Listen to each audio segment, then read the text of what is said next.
सखी सहेली।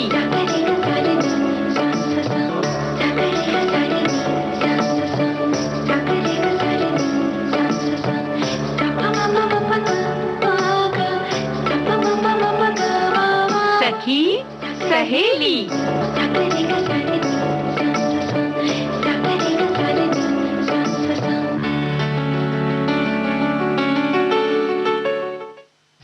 सखी सहेली सुनने वाली सभी सखियों, सहेलियों और श्रोताओं को नेहा शर्मा और बुआ का नमस्कार। नमस्कार नमस्कार और ढेर सारी बधाई। लेकिन बधाई किस चीज की बुआ जी? अरे तुम्हारे हाथ में मेहंदी लगी है, हमारे बहुत सारी सखियां जो हैं वो भी सजी सवरी बैठी हैं, बहुत सारे लोग अभी कुछ कुछ तैयारी भी कर रहे हैं। तो भाई हरतालिका तीज है और हमारी साथियों ने लिखा भी है कि साथियों ने भी लिखा है, हमारे भाइयों ने भी लिखा है जी। वो हम विवरण बाद में बताएंगे, लेकिन आज का विषय पहले बता देते हैं। तो भाई वैसे कुछ लोग गणेश चतुर्थी की भी बधाई दे रहे हैं आज। तिथि हो सकता है लग गई हो, ज्यादा जानकारी नहीं है, लेकिन आमतौर पर हम सभी कल मनाने वाले हैं, मनाएंगे कल, लेकिन हो सकता है चतुर्थी हो। तो सभी लिख रहे हैं गणेश चतुर्थी की बधाई। और भी त्योहार हैं, कुछ कुछ हमारे साथियों ने साझा किया है अपने बारे में बताते हुए। तो लेकिन फिलहाल हम अपने बारे में बता दें कि आज हम क्या करने वाले हैं। बिल्कुल, आज हम अंतर्राष्ट्रीय समान वेतन दिवस मनाने वाले हैं, जो कि आज है। उसके बारे में कुछ बातें साझा करेंगे। साथ ही जो गणेश पूजा आ चुकी है, 11 दिन तक ये उत्सव रहता है, तो इस उत्सव में हमारा चेहरा कैसे दमकता रहे, इसके बारे में कुछ पूरे 11 दिन की बात कर रही हो। हमने सोचा केवल एक दिन की बात है। ओहो ये तो अपने ऊपर है कि हम एक दिन चमकाएं चेहरा, या आपकी तरह हम पूरे 365 दिन चमकते रहे। हाँ, ये बात भी सही है। यही तो हम भी कह रहे हैं कि भाई चमकता रहना चाहिए खुशी के मारे जब साथियों से मिलो। लेकिन उसके संग संग ये भी तो बताना है कि जो घरेलू सामान है उसमें कैसे हम कल की तैयारी तो वैसे बहुत हद तक हमारे साथियों ने कर ली होगी, लेकिन कुछ चीजें हैं जिनसे कि जो जैसे चेहरा चमकता ना, वैसे मंडप और चमक जाए, वैसे भी बहुत सुंदर लगेगा, लेकिन और चमक जाए, वो भी घरेलू सामान से, या छोटी छोटी चीजें हैं उनको अगर ध्यान में रखा जाए तो कैसे हो सकता है, ये हम आज बताएंगे। और थोड़ा सा आप भी बताइए कि कैसे किया जा सकता है। और आज कथा सुधा में सुनेंगे मुंशी प्रेमचंद की कहानी प्रायश्चित की पहली कड़ी। भाई यही तो हम भी कह रहे हैं कि ये भी है। और हमारे एक साथियों ने लिखा भी है कि पर्व त्योहार का मौसम शुरू हो गया, खुशी और उल्लास फिजाओं में फैली हुई है, तो चेहरा तो ऐसे ही दमकेगा। फिर भी कुछ तो नुस्खे आजमाएंगे, बिल्कुल आजमाइए और हमें भी बताइए कि क्या क्या आप आजमाने वाली हैं। होती है फिर पर्व और त्योहार में। ये भी लिखा है हमारे साथियों ने कि भाई इतना काम रहता है, उसके बाद आप कह रही हैं चेहरा चमके, तो कैसे चमकेगा। तभी तो चेहरा कैसे चमकेगा, यही तो हम बताना चाहते हैं। लेकिन पहले तो देखिए, पर्व और त्योहार जो भी मनाना हो, वेतन अगर हाथ में आ जाता है, तनख्वाह मिल जाती है, तो ठीक से मना लेते हैं, सब बहुत अच्छी तरह से मनता है और खुशी भी दुगनी हो जाती है, और फिर भी चेहरा चमक जाता है। ये भी बात है। तो आज अंतर्राष्ट्रीय समान वेतन दिवस है। लेकिन ये हमारे साथी भी जैसे लिख रहे हैं कि अंतर्राष्ट्रीय समान वेतन दिवस पर चिंतन राष्ट्रीय स्तर से बढ़ते हुए अंतर्राष्ट्रीय स्तर तक पहुंच गए हैं। ये खुशी की बात है। दरअसल समान कार्य और समान वेतन की बात कही जाती है, लेकिन व्यवहार में ऐसा होता नहीं। एक ही कार्य में विभिन्न श्रेणियों का निर्माण कर नियोक्ताओं द्वारा भेदभाव किया जाता है, ये उचित नहीं है। किंतु वेतन मान समान रहते हुए भी विशेष विभिन्न भत्तों से बहुतेरों को नवाजा जाता है। ऐसे ही विषय अंतर्राष्ट्रीय स्तर पर आ गए हैं, तो ये अवश्य ही विचारणीय है। सरकारी और गैर सरकारी दोनों ही जगहों पर प्रायः यह विभेद दृष्टव्य है, ऐसा बिल्कुल कहना है। ये तो बात सही है, लेकिन भाई ये तो निर्भर करता है कि हम किस कंपनी में काम कर रहे हैं और किस संस्थान में है। ये तो संस्थान के मालिक की ईमानदारी की बात है कि वो देखे कि किसको कितना काम देना है और किस आधार पर वेतन निर्धारित करना है। लेकिन हाँ, बिल्कुल एक ही काम, हमें लगता है कहीं ना कहीं जो समाज में बिल्कुल असंगठित वर्ग है जो काम करते हैं, उनका जो है उसमें भी असमानता थी, उसको लेकर ये दिन मनाया जाता है।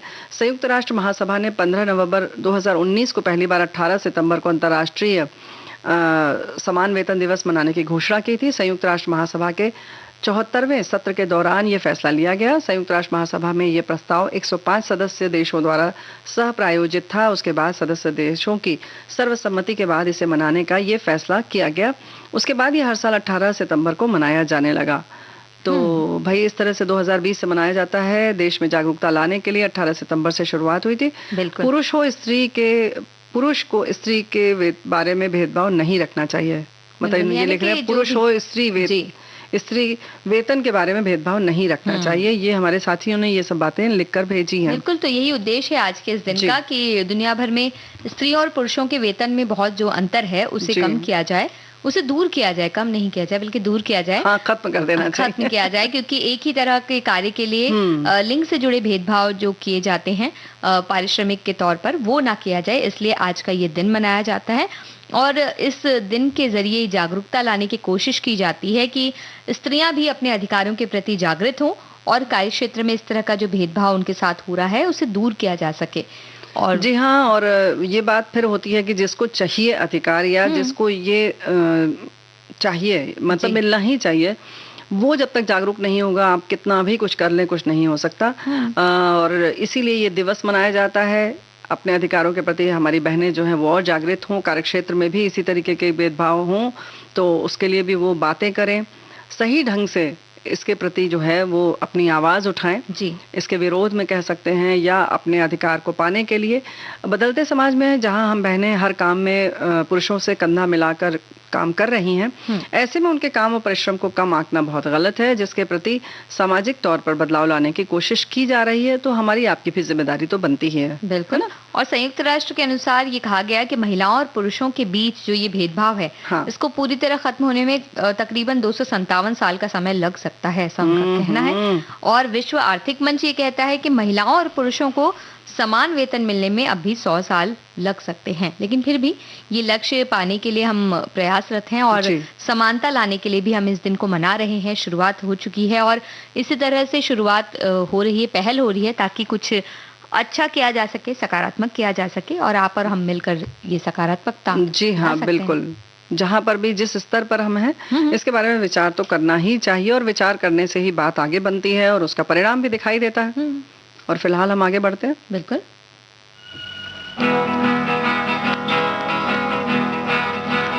हम और तुम और हम खुश हैं यूं आज मिलके। हम और तुम और हम खुश हैं यूं आज मिलके। जैसे किसी संगम पर मिल जाए दो नदियां तन्हा बहते बहते। हम और तुम और हम खुश है यूं आज मिलके। जैसे किसी संगम पर मिल जाए दो नदियां तन्हा बहते बहते। हम और तुम और हम और तुम और हम।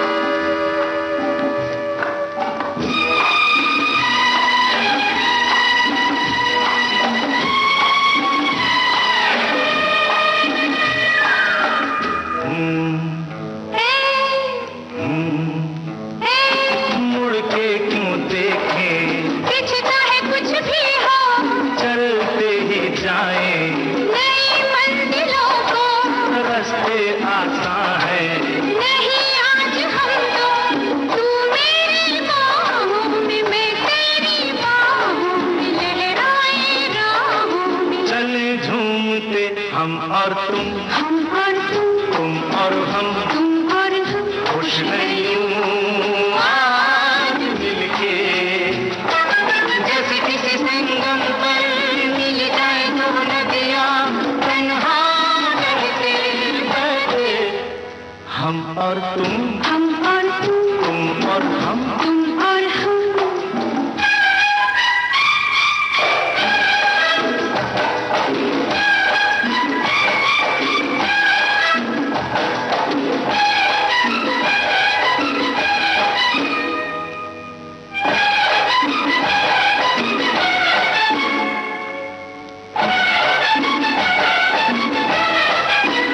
जुल्फों का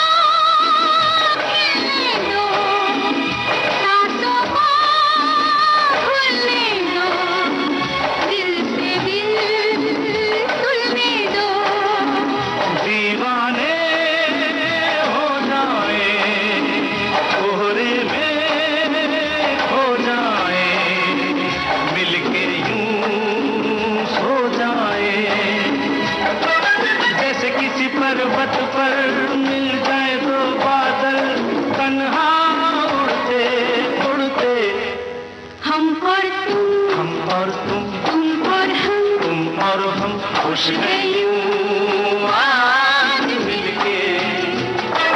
जैसे किसी संगम पर मिल जाए दो नदियाँ, तन्हा बहते बहते, हम और तुम हम और हम, तुम और हम, आहा हा, आहा हा, ओ हो हो, ओ हो, हम और तुम। और हम और तुम जब मिल जाते हैं बुआ जी, तो कुछ ना कुछ बहुत सारी बातें भी निकलती हैं। हम और तुमसे क्या मतलब है? हम और तुम लोग। यानी हमारे श्रोता और हाँ, अरे हम- देखो जरा, हम हमने और सोचा तुम बस- हमारी तुम्हारी बात कर रही हो। हम और आप जब मिल जाते तो भी कुछ ना कुछ बातें होती हैं। बहुत सारी बातें होती हैं, लेकिन एक बात तो है नेहा बिटिया कि जी। हमारे श्रोता भाई बंधु जब हैं, बहनें हमारी जब मिलती हैं, तो तमाम बातें जो हैं और बताते हैं वो लोग। और कार्यक्रम में ये संदेश के माध्यम से तो बहुत सारी जानकारी बढ़ जाती है। जैसे कि अभी बता रहे हैं कि ये माह में त्यौहार बहुत आते हैं बुआ जी। 23 सितंबर को राधा अष्टमी है, त्याग मूर्ति महर्षि दधीची का जयंती भी है। तो ये बहुत अच्छी बात आपने बताया कि और हमारे राधाष्टमी साथियों भी ने है। ये भी बताया कि आज हरितालिका तीज की उन्होंने बधाई दी, गणेश चतुर्थी की शुभकामनाएं दी। फिर कहा कि हमारे भी कल से पर्युषण पर्व शुरू होंगे। सभी धर्म एक समान है, हम गणेश को गणधर मानते हैं और पूजा करते हैं। 10 दिन व्रत उपवास रखना होता है, सात्विक भोजन करना होता है। और वो कह रहे हैं बात चमकते चेहरे की है तो वो हर एक नारी खूबसूरत होती है, बशर्ते परिवार के साथ खुश रहे और रखें। फिर फिर पुरुष परिवार भी में चमक रखें। कर सकते हैं, चेहरा चमका हाँ, सकते हैं। परिवार को खुश रखें, वो उनका भी चेहरा चमकेगा। बिल्कुल। अगर खुश रखने से चमकता है तो भाई वो भी खुश रखे, हाँ। खूब चमकेगा। वही हमारे साथी ये भी लिख रहे हैं कि हमारे यहाँ आज हरितालिका तीज की तैयारी चल रही है। अभी तो पार्वती जी के जेवर बनाए जा रहे हैं और भी पकवान जैसे गुजिया, पापड़ी, खुरमे भी बने हैं, जो रात में पूजा के समय शिव पार्वती जी को अर्पित किए जाएंगे। रात्रि जागरण होगा, फुलेरा बांधा जाएगा, जिसमें आस पड़ोस की महिलाएं एकत्रित होकर पूजा करेंगी। कल भगवान गणेश की स्थापना की जाएगी, उसका भी छोटा सा डेकोरेशन किया है। गेंदों के फूलों और आम के पत्तों से मंडप सजाया है और मिट्टी के गणपति की स्थापना की जाएगी। इस समय सभी कामों में व्यस्त हैं, बीच में रेडियो भी सुन रहे हैं। चारों ओर उल्लास छाया हुआ है। तो हमें क्या तो पूरी बात उम्मीद है। है कि हम किसी तरह से उनकी मदद कर रहे हैं, गाने सुनवा जी, कर हाँ। उनके काम को हम कम कर रहे हैं। लेकिन इतनी अच्छी तरह से उत्सव की तैयारियां चल रही हैं सभी घरों में। बिल्कुल। और कोई ना कोई, जैसे हमारे साथी ने कहा कि हर धर्म का कोई ना कोई पर्व अब आ चुका है बिल्कुल। और सब इसी में व्यस्त हैं। व्यस्त और हैं। धर्म में जैसे पर्युषण का उन्होंने कहा कि 10 दिन बिल्कुल सात्विक भोजन करना है, तो चेहरे में चमक उससे भी आ जाएगी। बिल्कुल आती ही है। और वैसे भी कहते हैं कि तला भुना कम खाएं तो चेहरा चमकता रहता है। और भोजन पर ध्यान तो रखना चाहिए, लेकिन उत्सव के समय भाई अब काम किया जाए कि खाने पीने पर ध्यान रखा जाए, ये बताओ जरा सा तुम। नहीं, पर खाने पीने पर ध्यान तो रखना ही चाहिए, लेकिन क्योंकि उत्सव त्योहार होगा जी। तो हम आंगन को चमका देते हैं बहुत ज्यादा। हाँ। और हम बहुत अच्छी तरह से मेहनत करते हैं खूब। त्योहार आने से पहले ही हम चेहरे की चमक दमक बढ़ा लेते हैं, पहले ही कहते हैं कि बाद में समय नहीं मिलेगा। हाँ। अभी हम ये कर लेते हैं, ये फेस जी। पैक लगा लेते हैं, ऐसा कुछ कर लेते हैं। लेकिन बाद में जब त्योहार पास आते हैं तो काम करते जाते हैं, तैयारियों में ऐसे उलझे रहते हैं कि ना हम सो पाते हैं, ना हम कुछ खाते पीते हैं। हाँ। और थकान इतनी हो जाती है कि चेहरे पे भी वो नजर आने लगती है। और चेहरा जो दमक रहा था शुरू में, वो धीरे धीरे मुरझाता सा लगता है। मुरझाता सा लगता है। हाँ। तो भाई इसके संग संग यही कहा जा सकता है नेहा बिटिया हम्म। कि काम भी करें और तैयारी, जैसे कि कहा, अगर आप नियोजित ढंग से करते हैं, जैसे हाँ। वैसे भी पहले से तैयारी शुरू कर देते हैं। घर की साफ सफाई है जो किया जा सकता है जी। पहले से। सारे सामान काम तो नहीं पहले किए जा सकते, लेकिन जो किए जा सकते हैं वो कर लेते हैं, कर लीजिए। उसके बाद काम के संग संग थोड़ा सा आराम का समय जरूर निकालें। काम थोड़ा 19-20 रह जाएगा तो कोई दिक्कत नहीं है, बिल्कुल। क्योंकि कोई भी चीज परफेक्ट नहीं हो सकती। अगर आप ऐसा सोचते हैं या सोचती हैं तो थोड़ा सा उसको किनारे रख दीजिए। ऐसे मौके पर जब आपको लगता है कि नहीं आराम करना है तो समय से आराम कर लीजिए। बहुत ज्यादा थकने के बाद आराम करने से कोई लाभ नहीं मिलता है। तब आप सोते भी हैं तो आपने देखा होगा अक्सर कि अब पैर में दर्द हो रहा है, ऐसे हाथ में दर्द हो रहा है, तो नींद भी नहीं आती है। तो समय समय पर आप एक उसकी भी जो तालिका बनाते हैं ना काम की, हम जब समय सारणी बनाते हैं, टाइम टेबल, जी। तो इसके लिए उसमें समय जरूर रखें कि किस समय आराम करना है। बिल्कुल, क्योंकि वो काम करते करते कई बार ऐसा होता है कि थक जाते हैं, लेकिन सोचते हैं बस इतना सा बाकी है, ये आज और तो पूरा कर लें। कर ही देंगे। हाँ। और वो करते करते इतना ज्यादा थक चुके होते हैं कि 3 दिन तक वो थकान नहीं उतरती। बिल्कुल। उसकी बजाय अगर आप 1 घंटे का आराम कर लें तो अलग ऊर्जा आ जाएगी और उसके बाद उससे भी काम करेंगे तो एक बहुत अच्छा घंटा होगा। ज्यादा हो गया। 1 घंटा ज्यादा हो तो हाँ। आधे घंटे की कर लें। मतलब अगर कहते कम 15 मिनट का पावर नैप भी अगर लिया पावर जाए नैप ले तो लें, भी यही बहुत यही हम भी कह रहे हैं आपको- कि अगर समय रहते आप ले लेंगे जी। तो ये 15 मिनट भी आपके लिए 1 घंटे के बराबर हो जाएगा।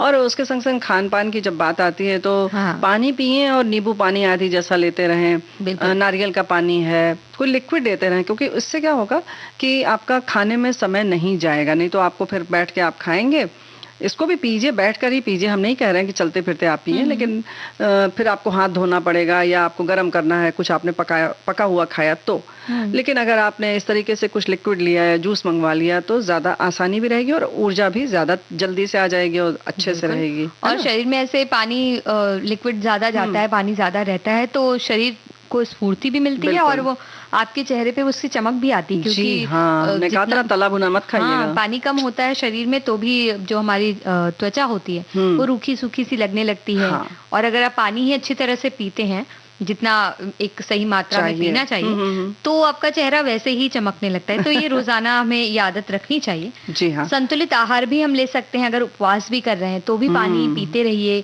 और अगर निर्जला व्रत रख रहे हैं तो अलग बात है, लेकिन फिर भी जहाँ तक संभव हो आप पानी पीते रहें, फल का सेवन करें थोड़ा बहुत, ऐसा नहीं।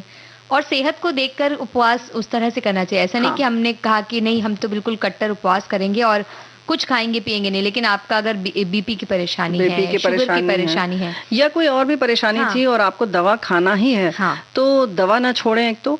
और कुछ दवाएं ऐसी होती हैं कि आपको बहुत डिहाइड्रेट कर देती हैं, यानी कि पानी की कमी महसूस होती है, आपका गला मुंह सब सूखता है, तो ऐसे में पानी बराबर पीते रहें। कुछ तो अपना जैसे कि एक नियम बना लें कि हम ये ले लेंगे, चलो, है ना। हाँ। तो थोड़ी सी ढील दे दें खुद के लिए। ये ढील तो देखो हमारे यहाँ है, अब इसको मानना ना मानना आपके ऊपर है। आप पता नहीं क्या मतलब साबित ना करें कुछ ज्यादा कि हम बिल्कुल वीरांगना है, क्योंकि ढील है कि अगर आप बीमार हैं, बच्चे हैं, बुजुर्ग हैं, तो उनके लिए बहुत सारी चीजों के लिए क्षमा है कि आप ये कर सकते हैं। या आप यात्रा में हैं, कोई ऐसा मौका है, कोई मतलब अस्पताल में है, तो वो ना करे, या थोड़ा पानी पी ले, या थोड़ा जो जरूरी है वो काम कर लेंगे तो कोई दिक्कत नहीं होगी, है ना। और खाली पानी पीने से अगर आप फल खा सकते हैं, आपने इतना खुद को छूट दे दी है, दे रहे हैं या नहीं दे रहे हैं वो तो आपके ऊपर है, लेकिन अगर आपने खुद को इतनी छूट दे दी तो आप जैसे पपीता, सेब, तरबूज, खीरा, गाजर, इस तरह के फल अगर खाएंगे तो जिसमें फाइबर की मात्रा ज्यादा होती, तो आप जो पानी पिएंगे वो भी आपके शरीर में रुकता है और आपका शरीर भरा भरा लगता है। अगर आपने एक सेब भी खाया है तो आपका पेट आपको भरा भरा लगता है, पानी वगैरह आपने पिया तो सही। और नेहा बेटिया एक बात और है, सेब खाया और वहीं आपने एक पराठा खाना है, तो अब देखो पराठा जो है आटा गूंथो, फिर उसके बाद तवा चढ़ाओ, फिर बनाओ, तो वो सब आपको करना नहीं पड़ेगा। किचन में जाके, रसोई घर में जाके गर्मी में खड़े होइए, पसीना बहाइए, तो इससे बेहतर है ना कि आप बैठ के पंखे के नीचे आराम से सेब खा लीजिए। वैसे हमारे बहुत सारे साथियों ने लिखा है कि बहुत झमाझम बारिश हो रही है, राजस्थान से भी संदेश आ रहा है, मध्य प्रदेश से भी आ रहा है, तो अच्छी बात है कि हरितालिका तीज का जो व्रत हमारी बहनें कर रही हैं तो उन्हें थोड़ी सी राहत होगी। लेकिन हाँ, गणेशोत्सव की जो तैयारी है उसमें थोड़ा सा विघ्न पड़ जाएगा, विघ्नहर्ता की पूजा में, लेकिन वो भी हमें लगता है कि हमारे साथी जो हैं उन सब बाधाओं को पार कर लेते हैं, है ना। बिल्कुल। और कोई किसी भी उत्सव की अगर तैयारी की जाए बुआ जी, तो अगर थोड़ी थोड़ी करके हम तैयारी करें तो बोझ भी नहीं आता है, काम भी बहुत अच्छा बनता है और एक संतुलन के साथ काम करें। सारी चीजें तो हम नहीं कर सकते हर व्यक्ति। हाँ, यही हम भी कह रहे थे। और देखो ये बार बार हम यही कहना चाहते हैं कि बहुत ज्यादा सोचिए कि नहीं एकदम परफेक्ट हो, जैसा सोचा था उससे भी अच्छा हो। अच्छा होता ही है, आपके मन में ही एक होता है कि इससे भी अच्छा हो जाए, देखने वाले को वही पैमाना सही लगता है कि ये बेस्ट है ना, अगर ठीक ठाक है तो। और ज्यादा अच्छा करना है तो फिर अगले साल कीजिए। थोड़ा थोड़ा खुद के लिए भी एक लेवल बढ़ाने के लिए अगला साल आप छोड़िए, और जब भी थोड़ा थकान हो तो गीत सुन लीजिए।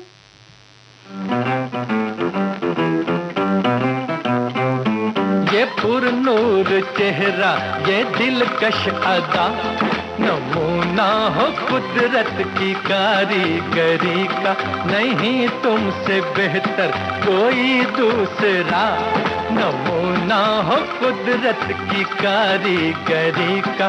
ये पुरनूर चेहरा, ये दिलकश अदा, नमूना हो कुदरत की कारीगरी का।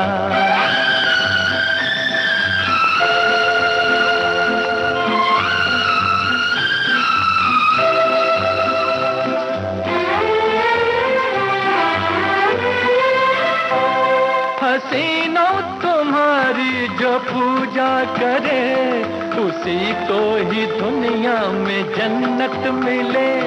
हसीनों तुम्हारी जो पूजा करे, उसी को ही दुनिया में जन्नत मिले। न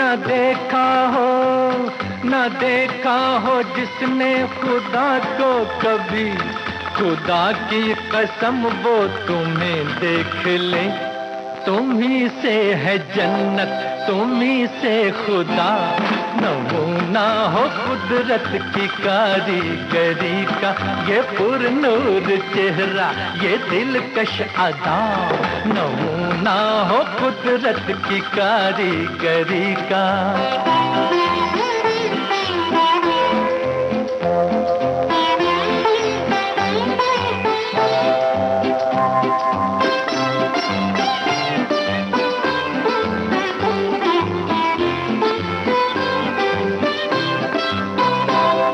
तुम्हारी ये पतली कमर जाने मन,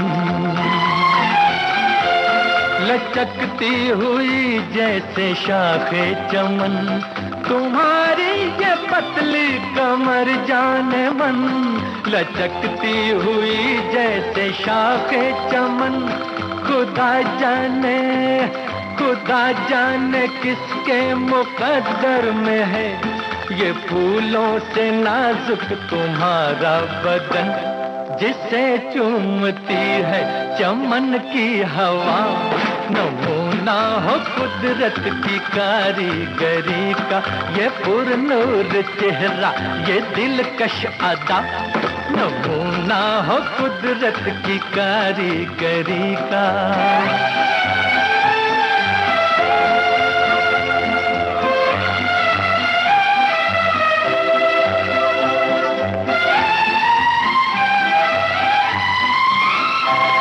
चली हो कहाँ ये बता दो जरा, लिए सर पे जुल्फों की काली घटा। चली हो कहाँ ये बता दो जरा, लिए सर पे जुल्फों की काली घटा। कहीं पर तो बरसेंगी ये बदलियां, मुझी पर जो बरसे तो क्या है बुरा। कभी चल के देखो तो शीशा जरा, नहीं तुम सा बुद्धू कोई दूसरा। नमूना हो कुदरत की कारीगरी का, ये पुरनूर चेहरा, ये दिलकश अदा, नमूना हो कुदरत की कारीगरी का। नहीं तुमसे बेहतर कोई दूसरा, नमूना हो कुदरत की कारीगरी का। तो बुआ जी इतनी सारी बातें कर रहे हैं और हमारे साथियों ने भी बहुत सी बातें भेजी हैं। बहुत सारी किस तरह बातें से भेजी। तैयारी अरे होती है, लेकिन क्या बहुत क्या सारी से ये मत कहो भाई। हम्म। मतलब एक एक साथी हमारे जब 7, 8, 10, 11, 12 संदेश भेजते हैं, तो उनसे आग्रह तो हम यही करेंगे कि भाई 1-2 भेज दीजिए, अच्छा लगता है। और ऐसा संदेश भेजें जो कहीं ना कहीं हमें कुछ सुझाव दे रहा हो, हमें कुछ बता रहा हो, तो हम उसे शामिल करें तो अच्छा लगता है। बधाई आदि देते हैं, वो भी बहुत अच्छा लगता है। लेकिन कुछ हमारे साथी जो हैं, नेहा बिटिया, यहाँ पर एक बात और कहना चाहेंगे, आग्रह करेंगे कि कुछ लोग अपने कुछ अन्य जगहों के लिंक भेज रहे हैं। हाँ। तो उसका कोई औचित्य नहीं है, हम उसे कार्यक्रम में भी नहीं शामिल कर सकते। और कृपया यहाँ पर इस तरह से ज्यादा आ जाते हैं तो भाई हम जो और लोगों के कमेंट्स हैं वो हम नहीं पढ़ पाते हैं ना। जी बिल्कुल, क्योंकि बहुत ज्यादा कमेंट्स अगर इस तरह से एकाएक आते हैं तो बहुत सारे जो अच्छे उनके भी जो बहुत अच्छे कमेंट्स रहते हैं वो नीचे कहीं चले जाते हैं जी। और उसके बाद फिर वो हमें कई बार नहीं भी मिल पाते हैं। बिल्कुल। तो हम उन्हें शामिल करना चाहते हुए भी नहीं शामिल कर पाते, गायब हो जाते हैं। तो भाई जो संदेशों की संख्या है अच्छी लगती है कि बहुत ज्यादा हो, लेकिन इस तरह से ना हो। तो हमारा आग्रह भाई यही है कि कुछ इस तरीके के भेजें। और बहुत अच्छी अच्छी बातें हमारे साथियों ने लिखकर भेजी हैं कि कैसे चेहरा चमकाएं। वैसे तो कुछ ने लिख दिया है कि खुद ही चमकता रहता है, नहीं भाई, उनका चमकता रहता होगा, पर हमारे जैसों के लिए भी तो कुछ करना पड़ेगा हमें। तो वो कह रहे हैं कि उत्सवों की शुरुआत हो गई है, कोई भी त्योहार हो, शादी ब्याह हो, अपनी भी तैयारी शुरू हो जाती है। किस समय क्या कपड़े पहनने हैं, क्या ज्वेलरी पहननी है। आजकल तो फेशियल भी उत्सव और त्योहार के अनुसार ऑफर पर आने शुरू हो जाते हैं। समय के अनुसार पार्लर जाकर फेशियल, पेडिक्योर, मैनिक्योर, बालों को कैसा लुक देना है, कुछ लोग घर के ही सामानों से अपने आप को निखार लेते हैं। फिर उत्सव में उपयोग होने वाले सामान इकट्ठा करना आदि में हर स्त्री पुरुष सब तैयारी में लग जाते हैं। फिर तैयार होकर जब शामिल होते हैं तो चेहरे और हाव भाव में भी बदलाव हो जाता है। एक संतोष का भाव होता है। फिर लोग बाग से मिलने मिलाने में एक अजीब सा आनंद आता है। सभी लोग खुश और चेहरे की चमक दूसरी ही हो जाती है। बिल्कुल सही कहा आपने। लेकिन ये जो चमक जो दूसरे तरीके की होती है, जो चेहरे पर खुशी वाली होती है, लेकिन अगर आप बहुत ज्यादा थके होंगे ना तो उसके पीछे कहीं ना कहीं वो थके हुए नजर आते हैं, थकावट आ ही और जाती ऐसा है। लगता है कहीं जाके बैठ जाएं, थोड़ी देर कुछ कर लें, मतलब कुछ और देखने काम वाले कर को भी लें। लगता है ना कि भाई इनको थोड़ी देर कहीं बैठा दिया जाए, इनका पैर वैर दबा दिया जाए, तो थोड़ा सा इनके चेहरे पर सुकून आ जाए। तो थोड़ा सा ख्याल रखिए। वैसे तो हमारे एक साथियों फिर हम ही यही बताएंगे कि घर के सामान से कैसे गणेश पूजा की सजावट करें। तो लेकिन वो भी तो हमारे काम बता रही हो साथी तुम। भी- नहीं तो फिर बाकी घर के लोगों को भी शामिल किया जाए इसमें। हाँ, तो सभी बुला लीजिए मिलजुल के जब सबको। करते हैं तो अच्छा लगता है कि वो कहेंगे, छोटे बच्चे जब कुछ करते हैं ना, बच्चे भी, वो सिर्फ एक लड़ी भी लगा देंगे, या फूलों की जी। जब पंखुड़ियां अलग करते हैं उनको उनको, सजाते हाँ, हैं, तो वो फिर फूल जो भी ऐसे आते तोड़ हैं- देते हैं रंगोली आदि बनाने के लिए, जो तो भी बहुत आते हैं काम उनको मिलता है। बताते हैं कि हमने ये भी वाला बनाया हमने है, किया था, ये जो पीला वाला फूल है ये हमने किया है, सफेद वाला उन्होंने किया है। बिल्कुल सही तो बात है। उनको भी बड़ा आनंद आता है बड़ा इन सारी आनंद आता चीजों है, में। तो उनको भी मौका दीजिए। वैसे हमारे साथी ये लिख रहे हैं कि हमारे यहाँ भी अब गणेश पूजा का आयोजन होने लगा है। गांव में वो शहर वाला तड़क भड़क तो नहीं होता, लेकिन साधारण सजावट से पंडाल बनाते हैं, और साज सजावट से, और घर की साड़ियाँ, चादरें, पर्दे से काम चला लेते हैं। आगे एक शामियाना सबके बैठने का, भजन कीर्तन के लिए होता है। फूल और सजावट के लिए बाजार से थोड़ा बहुत सामान लाते हैं। बाकी गांव में ही फूलों की उपलब्धता होती है, जो उपयोग करके सुंदर और आकर्षक पंडाल बनाते हैं। बिल्कुल जी, क्या यही तो बात है। चाहिए, क्योंकि वो एक अपनी तरह का ही अपनत्व अनोखा का भाव होता है ना। और अनोखा भी होता है। किसी दूसरे के पंडाल से आपका पंडाल मिलेगा नहीं। जी हाँ, क्योंकि बिल्कुल। आपने अपनी चीजें लगाई हैं, उन्होंने अपनी। बाजार से लाते हैं तो कई बार ऐसा लगता है कि इनका और उनका एक जैसा दिख रहा है पंडाल, ऐसा लगता है कई बार। और जैसे अभी बच्चों की खुशी की बात की, तो कहीं ना कहीं आपकी खुशी भी उसमें झलकती है। आपको भी अच्छा लगता है, आपके चेहरे पर चमक रहती है कि भाई ये हमने खुद बनाया है, खुद मांग कर लाए हैं, या खुद लेकर आए हैं फूल आदि। तो एक अपना जो स्नेह होता है हर काम में, जब खुद करते हैं तो उसका आनंद भी अलग होता है। और तो कई बार ऐसा चादर वगैरह बांधते बांधते अचानक से कुछ आइडिया आ जाता है कि अरे वो पहले पिंक वाली लगा दीजिए, उसके बाद फिर हम पीली वाली लगाएंगे उसके ऊपर तो अच्छा दिखेगा। तो इस तरीके का जब अचानक से कुछ दिमाग में आता है और हम वो काम कर लेते हैं, हाँ। तो फिर वो पूरे 11 दिन उसे देखते रहते हैं। एक अलग ही खुशी रहती है कि हमने सही किया, सिर्फ सामने लगवा दिया। और कभी कभी वहीं बहुत सारे और आइडियाज आ जाते हैं कि उसमें कुछ हम फूल आदि लटका दें। साड़ी का जैसे अगर हमने पर्दा लगाया है तो उसमें नीचे कुछ झालर की तरह से हम कागज का कुछ टुकड़ा आदि लगा दें, ताकि उसमें वो लगे, जैसे पन्नी का वो बनता नहीं था जिसको झंडियां बोलते हैं। हाँ। तो झंडी के शेप वाला भी नीचे लगा देने से, या जो छत पे ऊपर लगाते हैं डोरी में बांध बांध के रंग बिरंगे पतंगी कागज के, तो वो जो बहुत अच्छा लगता है, झंडियां जो बनाते हैं तो वो भी लगाते हैं। अगर आप आजकल चाहते हैं तो उसको गमले में रख के ऐसे छोटे छोटे कहीं मिट्टी के ग्लास में मिट्टी रख लीजिए और छोटी छोटी झंडियां बना दीजिए और ग्लास लाइन से रख दीजिए, तो लगेगा कि तोरण जमीन पर लगा हुआ है। यानी कि या तो जो पंडाल में आपने स्टेज बनाया है उसके आगे भी उसको लगा सकते हैं। तो ऐसी तमाम चीजें हैं। आपकी खुशी, जितनी तैयारियां की जाए बुआ जी उतनी कम है। और बहुत सारी तैयारियों के बारे में तो हमारे साथियों ने भी बताया, और हम भी कुछ तो तैयारियों के बारे में मतलब किस तरह से किया जा सकता है ये लाए हैं बताने के लिए। ब्रेक लेते हैं ना, एक अंतराल ले लेते हैं। बिल्कुल।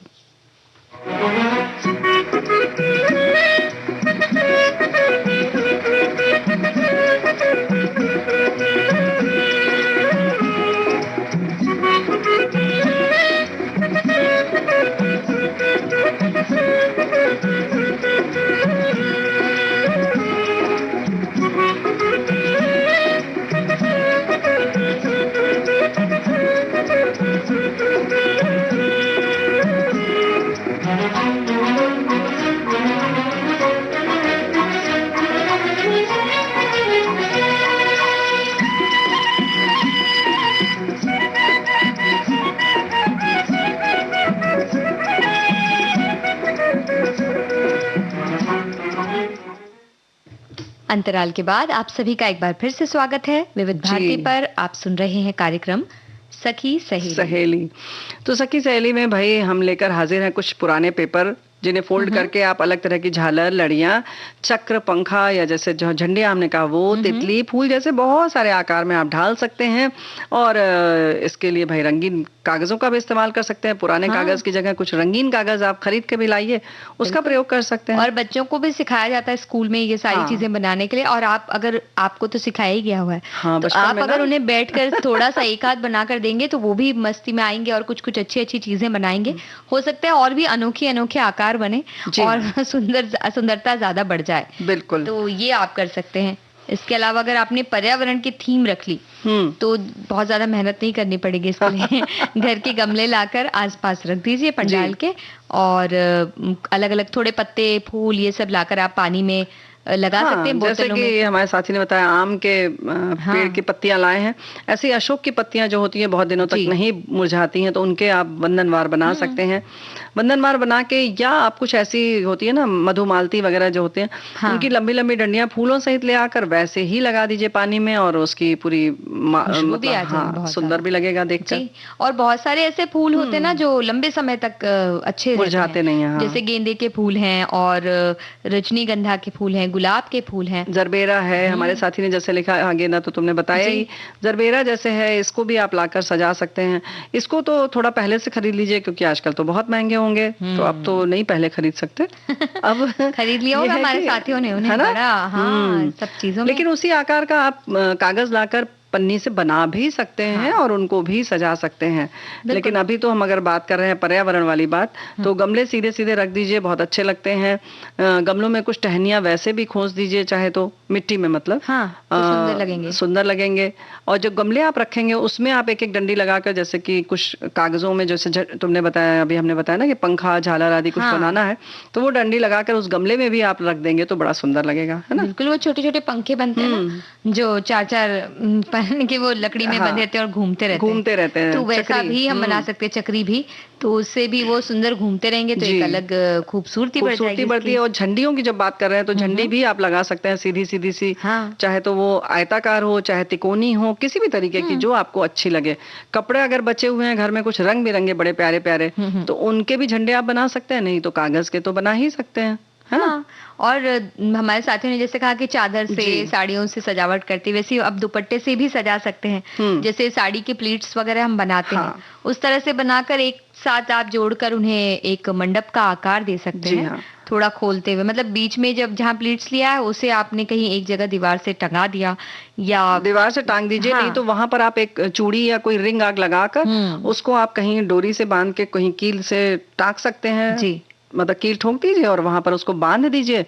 लेकिन साड़ी के बीच में जो है उसको लगाइए, और बाकी दोनों तरफ, दाएं और बाएं तरफ, उस दाएं बाएं तरफ की जो साड़ी है उसको आप फैला लीजिए। थोड़ा ये आपके ऊपर निर्भर करता है कितना आप उसको ढीला रखना चाहते हैं, कितना कसना चाहते हैं, कितना आपके पास जगह है। नहीं तो दुपट्टे से यही काम आप कीजिए, है कि नहीं। हाँ, बस वो जो दुपट्टा आपने पहनने के लिए लाया हुआ है नए, वो वाला ना लेना, वो ना लगाए। क्यों, लगा देंगे तो क्या हो गया, फिर खोजते रहे, फिर बाद में कहेंगे हमें दे दो दुपट्टा।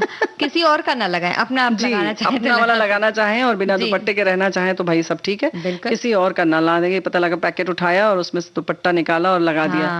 तो कुछ इस तरह से बचपन में चले जाइए। कागज से जैसे हम लोग पट्टियां छोटी छोटी बनाकर रिंग बनाते थे और दूसरे में से रिंग फंसाते फंसाते चेन जैसा बना लेते थे ना, तो वो बना सकते हैं। वो बड़ा सुंदर भी लगता है, और वो अलग सा एक कैसे स्प्रिंग की तरह वो चलता रहता है पूरे वक्त। अच्छा लगता है, उसका कुछ एक अलग ही मतलब वो देखने में बड़ा सुंदर लगता है, उसका प्रभाव बिल्कुल चलता रहता है पूरी बार। बिल्कुल सही बात है, बहुत सुंदर लगता है। ऐसे ही पतली पतली क्रेप पेपर की पट्टियां काट के ऊपर से कहीं चिपका दिया और फिर उसको नीचे से घुमा दीजिए, तो थोड़ा सा उसमें स्प्रिंग जैसा वो आ जाता है इफेक्ट ना। और नीचे से दूसरी तरफ से चिपका दीजिए तो वैसे ही वो चक्कर खा के रहेगा, थोड़ा सा तो अच्छा लगेगा देखकर।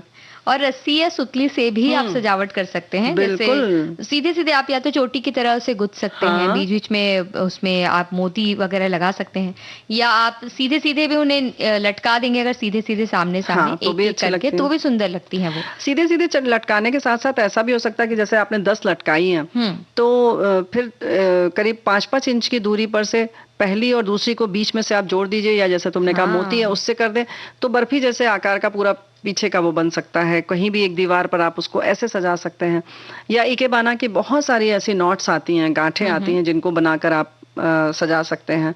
तो तमाम चीजें हैं। एक गीत सुनते हैं फिर आगे बढ़ते हैं, है ना? बिल्कुल। श्री गणेश जी आए, श्री गणेश जी आए,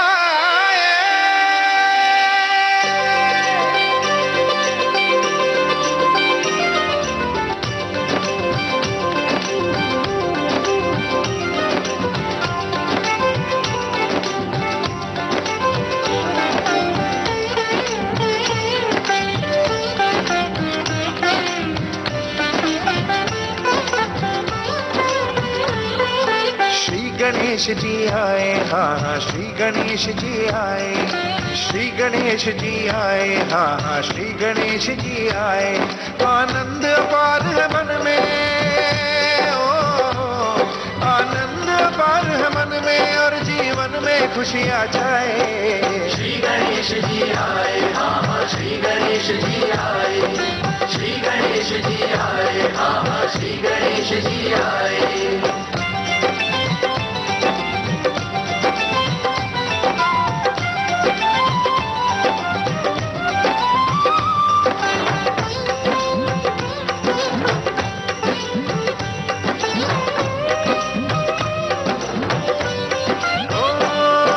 शत शुभ है दो चरण कमल, सुंदर सी छवि है मुखमंडल,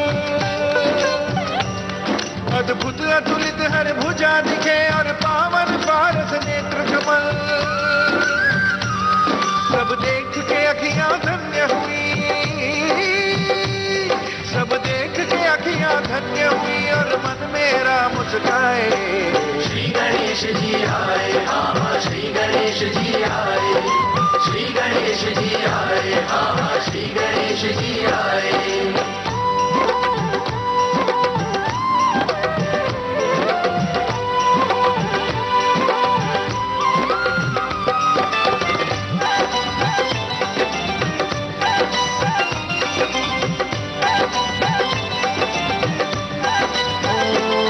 स्वागत की विधि अब कैसे करूं, चरणों में क्या अर्पण मैं करूं।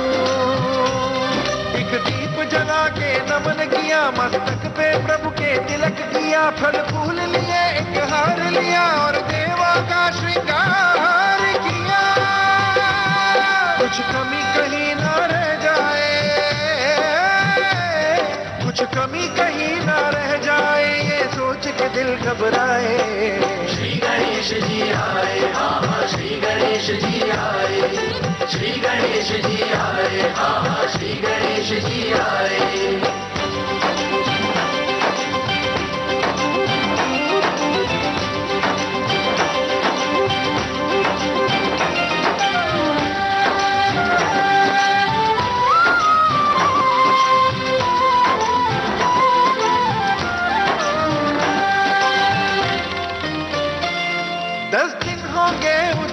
भरे उत्सव होंगे उत्साह भरे, इस कथन की पुष्टि सृष्टि करे, इस कथन की पुष्टि सृष्टि करे। फिर भजन प्रभु के गाए, फिर भजन प्रभु के गाए, और भक्ति में सब लहराए। श्री गणेश जी आए, हाँ हाँ श्री गणेश जी आए, श्री गणेश जी आए, हाँ हाँ श्री गणेश जी आए। तो गणेश जी आने वाले हैं, और हमारे साथी कह रहे हैं कि कोई भी पूजा हो तो पुराने जमाने में आटे या चावल के आटे के एपन से तरह तरह से अल्पनाएं बनाई जाती थी। फूलों से रंगोली बहुत सुंदर लगती थी। आटे में हल्दी मिलाकर तरह तरह की आकृति बनाई जाती थी। पुरानी साड़ियों दुपट्टे से भी सजावट के काम लाए जाते थे। रंगीन पेपर की झालर झंडियां भी सजावट के काम में लाई जाती थी। घर के सामानों से सजावट के लिए बाजार में जाना ही नहीं पड़ता था, क्योंकि घर में पहले से ही सब उपलब्ध होता है। हम लोग बचपन में जन्माष्टमी में ज्यादातर घरेलू सामानों से ही झांकी सजाते थे। भाई ये बात हमारे एक साथी और कह रहे हैं, गणेश पूजा और घरेलू सामान से सजावट, ये तो बहुत ही अच्छी बात है। हम लोग बचपन में जन्माष्टमी की सजावट घरेलू सामान से किया करते थे, लेकिन महाराष्ट्र में गणेश जी की पूजन की तैयारी महीने पहले से ही चला करती है। ऐसे में आलस्य करते हुए लोगों द्वारा पूजन सामग्री में फूलों की माला भी बाजार से खरीदी जा रही है, फिर भी हम लोग कैसे उम्मीद कर सकते हैं कि पूजन में घरेलू सामान का प्रयोग हो। तो भाई देखिए भाई, हमारे साथी ने बता दिया, भाई फूल लेकर आइए और माला बनाइए जिसमें कि आपको जैसे चाहिए उस साइज का मिल जाए, है ना। और जितने बड़ा आप चाहें उतना बड़ा बनाइए। और आप तो सब कर ही लेंगे, लेकिन फिलहाल हम सुनवा देते हैं प्रायश्चित। जी।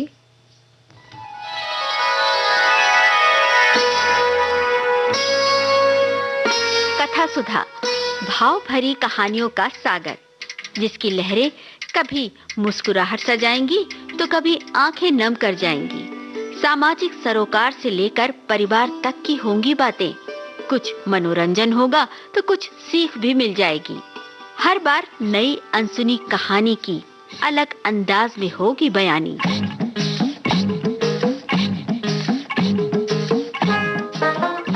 कहानी की मौलिकता बनाए रखते हुए श्रोताओं के लिए कार्यक्रम रोचक और सुगम हो, इसलिए कहानी में थोड़े बहुत बदलाव किए गए हैं। आशा है आपको कथा सुधा में डूबना अच्छा लगेगा। आज कार्यक्रम में हम आपको सुनवा रहे हैं प्रेमचंद की कहानी प्रायश्चित का पहला भाग। स्वर अमरकांत दुबे का है। दफ्तर में जरा देर से आना अफसरों की शान है। जितना ही बड़ा अधिकारी होता है उतनी ही देर में आता है और उतने ही सवेरे जाता भी है। चपरासी की हाजिरी 24 घंटे की, वो छुट्टी पर भी नहीं जा सकता, अपना एवज देना पड़ता है। खैर, जब बरेली जिला बोर्ड के हेड क्लर्क बाबू मदारी लाल 11 बजे दफ्तर आए, तब मानो दफ्तर नींद से जाग उठा। चपरासी ने दौड़कर पैरगाड़ी ली, अर्दली ने दौड़कर कमरे की चिक उठा दी और जमादार ने डाक की किश्त मेज पर लाकर रख दी। मदारी लाल ने पहला ही सरकारी लिफाफा खोला था कि उनका रंग फक पड़ गया। वे कई मिनट तक आश्चर्यचकित हालत में खड़े रहे, मानो सारी ज्ञानेंद्रियां शिथिल हो गई हों। उन पर बड़े बड़े आघात हो चुके थे, पर इतने बदहवास वे कभी ना हुए थे। बात यह थी कि बोर्ड के सेक्रेटरी की जो जगह 1 महीने से खाली पड़ी थी, सरकार ने सुबोध चंद्र को वो जगह दे दी। और सुबोध चंद्र वह व्यक्ति था जिसके नाम से ही मदारी लाल को घृणा थी। वो सुबोध चंद्र जो उनका सहपाठी था, जिन्हें जक देने को उन्होंने कितनी ही चेष्टा की पर कभी सफल ना हुए थे, वही सुबोध आज उनका अफसर होकर आ रहा था। सुबोध की इधर कई सालों से कोई खबर न थी। इतना मालूम था कि वो फौज में भर्ती हो गया था। मदारी लाल ने समझा था वहीं मरमरा गया होगा, पर आज वो मानो जी उठा और सेक्रेटरी होकर आ रहा था। मदारी लाल को उसकी मातहती में काम करना पड़ेगा। इस अपमान से तो मर जाना कहीं अच्छा था। सुबोध को स्कूल और कॉलेज की सारी बातें अवश्य ही याद होंगी। मदारी लाल ने उसे कॉलेज से निकलवा देने के लिए कई बार मंत्र चलाए, झूठे आरोप किए, बदनाम किया। क्या सुबोध सब कुछ भूल गया होगा? नहीं, कभी नहीं। वो आते ही पुरानी कसर जरूर निकालेगा। मदारी बाबू को अपनी प्राण रक्षा का कोई उपाय न सूझता था। मदारी और सुबोध के ग्रहों में ही विरोध था। दोनों एक ही दिन एक ही शाला में भर्ती हुए थे और पहले ही दिन से दिल में ईर्ष्या और द्वेष की वो चिंगारी पड़ गई जो आज 20 वर्ष बीतने पर भी न बुझी थी। सुबोध का अपराध यही था कि वो मदारी लाल से हर बात में बड़ा हुआ था। डील डॉल, रंग रूप, रीत व्यवहार, विद्या बुद्धि, ये सारे मैदान उसके हाथ थे। मदारी लाल ने उसका ये अपराध कभी क्षमा न किया। सुबोध 20 वर्ष तक निरंतर उनके हृदय का कांटा बना रहा। जब सुबोध डिग्री लेकर अपने घर चला गया और मदारी फेल होकर इस दफ्तर में नौकर हो गए, तब उनका चित्त शांत हुआ। किंतु जब ये मालूम हुआ कि सुबोध बसरे जा रहा है, तब तो मदारी लाल का चेहरा खिल उठा। उनके दिल से ये पुरानी फांस निकल गई। पर हा हतभाग्य, आज वो पुराना नासूर शतगुण टीस और जलन के साथ खुल गया। आज उनकी किस्मत सुबोध के हाथ में थी। ईश्वर इतना न्यायी है, विधि इतना कठोर। जब जरा चित्त शांत हुआ तब मदारी ने दफ्तर के क्लर्कों को सरकारी हुक्म सुनाते हुए कहा, अब आप लोग जरा हाथ पांव संभाल कर रहिएगा। सुबोध चंद्र वे आदमी नहीं है जो भूलों को क्षमा कर दें। एक क्लर्क ने पूछा, क्या वो बहुत सख्त हैं? मदारी लाल ने मुस्कुराकर कहा, वो तो आप लोगों को 2-4 दिन में ही मालूम हो जाएगा। मैं अपने मुंह से किसी की क्यों शिकायत करूं? बस चेतावनी दे दी है कि जरा हाथ पांव संभाल कर रखिएगा। आदमी योग्य है पर बड़ा ही क्रोधी और दंभी। गुस्सा तो उसकी नाक पर रहता है, खुद हजारों हजम कर जाए और डकार तक न ले, पर क्या मजाल कि कोई मातहत एक कौड़ी भी हजम कर पाए। ऐसे आदमी से तो ईश्वर ही बचाए। भाई मैं तो सोच रहा हूं कि छुट्टी लेकर घर चला जाऊं।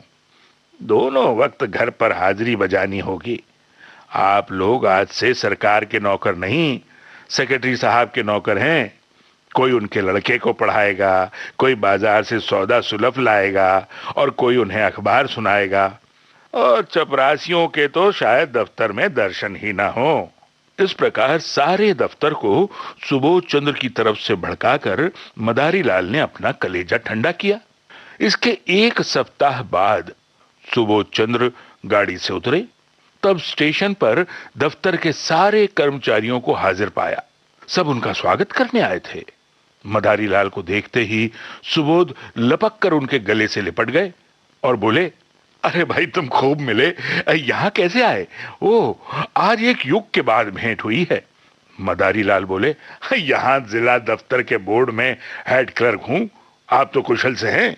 सुबोध ने कहा, हाँ जी, मेरी ना पूछो। बसरा, फ्रांस, मिस्र और न जाने कहां कहां मारा फिरा। तुम दफ्तर में हो? अरे ये तो बहुत ही अच्छा हुआ। मेरी तो समझ में ही ना आता था कि कैसे काम चलेगा। मैं तो बिल्कुल कोरा हूं, मगर जहां जाता हूं मेरा सौभाग्य ही मेरे साथ जाता है। बसरे में सभी अफसर खुश थे, फ्रांस में भी खूब चैन किए। 2 साल में कोई 25,000 रुपए बना लाया और सब उड़ा दिए। वहां से आकर कुछ दिन कोऑपरेशन दफ्तर में मटर गश्ती करता रहा। अब यहां आया तो तुम मिल गए। अच्छा, ये लोग कौन हैं? मदारी के हृदय में बर्छियां सी चल रही थीं। दुष्ट 25,000 रुपए बसरे से कमा लाया, यहां कलम घिसते घिसते मर गए और 500 भी न जमा कर सके। बोले, ये लोग बोर्ड के कर्मचारी हैं, सलाम करने आए हैं। सुबोध ने उन सब लोगों से बारी बारी से हाथ मिलाया और बोला, आप लोगों ने व्यर्थ ये कष्ट किया, बहुत आभारी हूं। मुझे आशा है कि आप सब सज्जनों को मुझसे कोई शिकायत ना होगी। मुझे अपना अफसर नहीं, भाई समझिए। आप सब लोग मिलकर इस तरह काम कीजिए कि बोर्ड की नेकनामी हो और मैं भी सुरखरू रहूं। आपके हेड क्लर्क साहब तो मेरे बड़े पुराने मित्र और लंगोटिया यार हैं। एक वाक चतुर क्लर्क ने कहा, हम सब हुजूर के ताबेदार हैं, यथाशक्ति आपको असंतुष्ट न करेंगे, लेकिन आदमी ही हैं, अगर कोई भूल हो भी जाए तो हुजूर उसे क्षमा करेंगे। सुबोध ने विनम्रता से कहा, यही मेरा सिद्धांत है और हमेशा से यही सिद्धांत रहा है। जहां रहा मातहतों से मित्रों का सा ही व्यवहार किया है मैंने। हम और आप दोनों ही किसी तीसरे के गुलाम हैं। फिर रौब कैसा और अफसरी कैसी। हाँ, हमें नेक नियत के साथ अपना कर्तव्य पालन करना चाहिए। जब सुबोध से विदा होकर कर्मचारी लोग चले गए तब आपस में बातें होने लगी। आदमी तो अच्छा मालूम होता है। हेड क्लर्क के कहने से तो ऐसा मालूम होता था सबको कच्चा ही खा जाएगा। पहले सभी ऐसे ही बातें करते हैं। अरे दिखाने के दांत हैं। सुबोध को आए 1 महीना गुजर गया। बोर्ड के क्लर्क, अर्दली, चपरासी सभी उसके बर्ताव से खुश थे। वो इतना प्रसन्न चित्त है, इतना नम्र है कि जो उससे एक बार मिलता है सदैव के लिए उसका मित्र हो जाता है। कठोर शब्द तो उसकी जबान पर आता ही नहीं। इनकार को भी वो अप्रिय नहीं होने देता, लेकिन द्वेष की आंखों में गुण और भी भयंकर हो जाता है। सुबोध के ये सारे सद्गुण मदारी लाल की आंखों में खटकते रहते हैं। उसके विरुद्ध कोई न कोई गुप्त षड्यंत्र ही रचते हैं। पहले कर्मचारियों को भड़काना चाहा, सफल न हुए। बोर्ड के मेंबरों को भड़काना चाहा, मुंह की खाई। ठेकेदारों को उभारने का बीड़ा उठाया, लज्जित होना पड़ा। वे चाहते थे कि भुस में आग लगाकर दूर से तमाशा देखें। सुबोध से यूं हंसकर मिलते, यूं चिकनी चुपड़ी बातें करते हैं मानो उसके सच्चे मित्र हैं, पर घात में लगे रहते। सुबोध में सब गुण थे, पर आदमी पहचानना न जानते थे। वे मदारीलाल को अब भी अपना दोस्त ही समझते हैं। एक दिन मदारीलाल सेक्रेटरी साहब के कमरे में गए, तब कुर्सी खाली देखी। वे किसी काम से बाहर चले गए थे। उनकी मेज पर 5,000 के नोट पुलिंदों में बंधे हुए रखे थे। बोर्ड के मदरसों के लिए कुछ लकड़ी के सामान बनवाए गए थे, उसी के दाम थे। ठेकेदार वसूली के लिए बुलाया गया था। आज ही सेक्रेटरी साहब ने चेक भेजकर खजाने से रुपए मंगवाए थे। मदारीलाल ने बरामदे में झांक कर देखा, सुबोध कहीं ना था। उनकी नीयत बदल गई। ईर्ष्या में लोभ का सम्मिश्रण हो गया। कांपते हुए हाथों से पुलिंदे उठाए, पतलून की दोनों जेबों में भरकर तुरंत कमरे से बाहर निकल गए। चपरासी को पुकार कर बोले, बाबूजी भीतर हैं। चपरासी आज ठेकेदार से कुछ वसूल करने की खुशी में फूला हुआ था। सामने वाले तमोली के दुकान से आकर बोला, जी नहीं, कचहरी में किसी से बातें कर रहे हैं, अभी अभी तो गए हैं। मदारीलाल ने दफ्तर में आकर एक क्लर्क से कहा, ये मिसल ले जाकर सेक्रेटरी साहब को दिखाओ। क्लर्क मिसल लेकर चला गया। जरा देर में लौटकर बोला, सेक्रेटरी साहब कमरे में न थे, फाइल मेज पर रखाया हूं। मदारीलाल ने मुंह सिकोड़कर कहा, कमरा छोड़कर न जाने कहां चले जाया करते हैं, किसी दिन धोखा उठाएंगे। क्लर्क ने कहा, उनके कमरे में दफ्तर वालों के सिवा और कोई जाता ही कौन है? मदारीलाल ने तीव्र स्वर में कहा, तो क्या दफ्तर वाले सब के सब देवता हैं? कब किसकी नियत बदल जाए कोई नहीं कह सकता। अरे मैंने छोटी छोटी रकमों पर अच्छे अच्छों की नियतें बदलते देखी हैं। इस वक्त हम सभी साह हैं, लेकिन अवसर पाकर शायद ही कोई चूके। मनुष्य की यही प्रकृति है। अच्छा चलिए, आप जाकर उनके कमरे के दोनों दरवाजे बंद कर दीजिए। क्लर्क ने टाल कर कहा, हाँ? अरे चपरासी तो दरवाजे पर बैठा हुआ है। मदारीलाल ने झुंझला कर कहा, आपसे जो कहता हूं वो कीजिए भाई। कहने लगे, चपरासी बैठा हुआ है। चपरासी कोई ऋषि मुनि है? चपरासी ही को छोड़ा दे है तो आप क्या कर लोगे उसका? जमानत भी है तो 300 की है, यहां एक एक कागज लाखों का है। ये कहकर मदारीलाल खुद उठे और दफ्तर के द्वार दोनों तरफ से बंद कर दिए।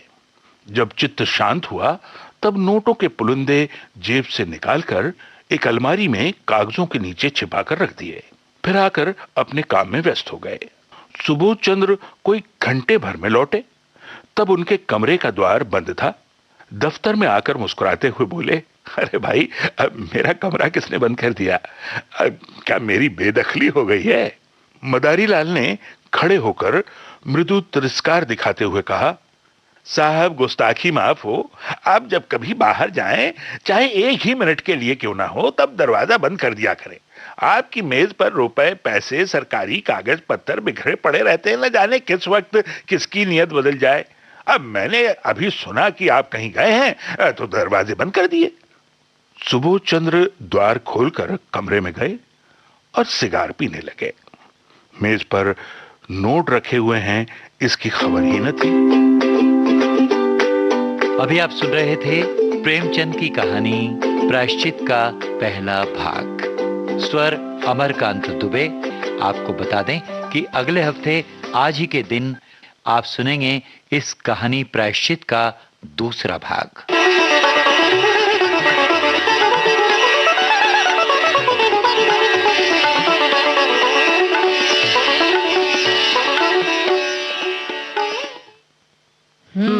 बुआ जी, इसके दूसरे भाग का तो इंतजार रहेगा हमें। जी हाँ, बिल्कुल इंतजार रहेगा, लेकिन आज जब विदा होंगे तब तो लेते हैं सभी से इजाजत।